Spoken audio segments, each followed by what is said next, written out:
20 years, 20 casks. What was the process in selecting these releases? So we wanted some of our older releases and to really showcase the development of Kilchoman over the years, and they're special casks. So the first one we're going to taste is the 14-year-old first fill bourbon cask.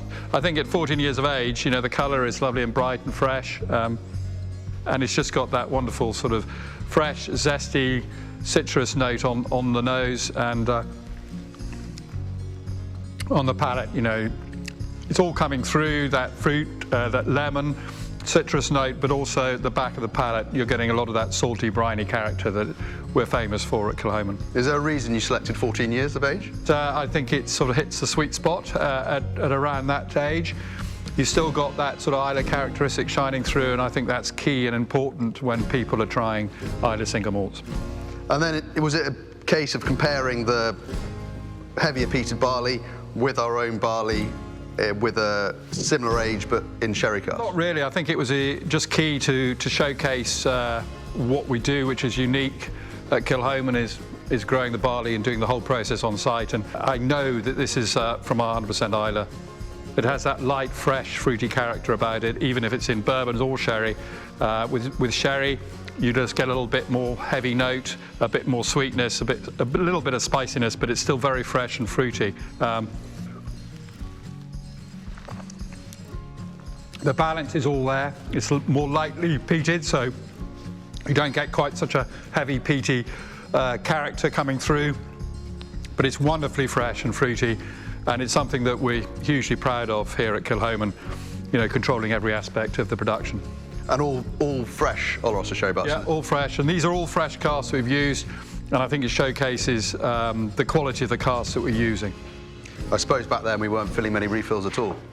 Very few. Yeah, we were starting to fill a few. You know, we've been going 20 years, so there would have been a few refills, but mainly first fill to give all that punch of fruit and character at an earlier age when we were bottling at a relatively young age.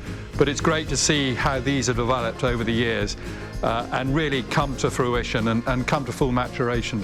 And then the 15-year-old? Yeah, again, sherry butts? Yeah, I mean, look at this. I mean, it's incredible how rich and dark this is in colour. This would have been a more intense Oloroso sherry cask. I think they do vary to a certain extent, but just much more power and fruit and spice and richness, and the sort of barbecue character coming through on this is staggering. So this again has worked really well. You look at the colour and you think, Christ, this is going to be a sherry bomb, but it's not at all. It has a huge amount of balance.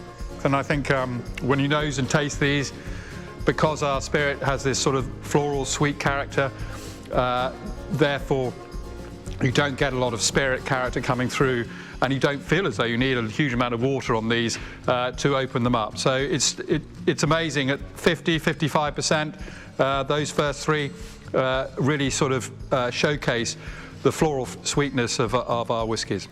And then 18. Yeah, I think this is unique and very, very special because it's the oldest release we've ever done at Kilchoman. This is first fill bourbon barrels, and again, what you're getting here is a lot more cask influence coming through, that sort of butterscotch, caramel, vanilla note really coming to the fore. And you know, when you had a lot of the citrus sweetness, the citrus lemon characteristics with the 14-year-old, you don't get that with the 18-year-old. It's now a lot fuller and fruitier, and the cask influence is really coming through. And on the palate, you're not getting a lot of that salty, briny, smoky character. That's now integrated into the cask influence. It's a wonderful dram, and it's hugely special to be able to release something of this age at Kilchoman. It's fantastic to taste these four releases, all very special, all very different releases from similar years. Yeah, I mean, I think it's very special for us to release something that is totally unique. For me personally, you know, the long haul it's taken to get to this stage is very rewarding when we can release bottlings of this quality.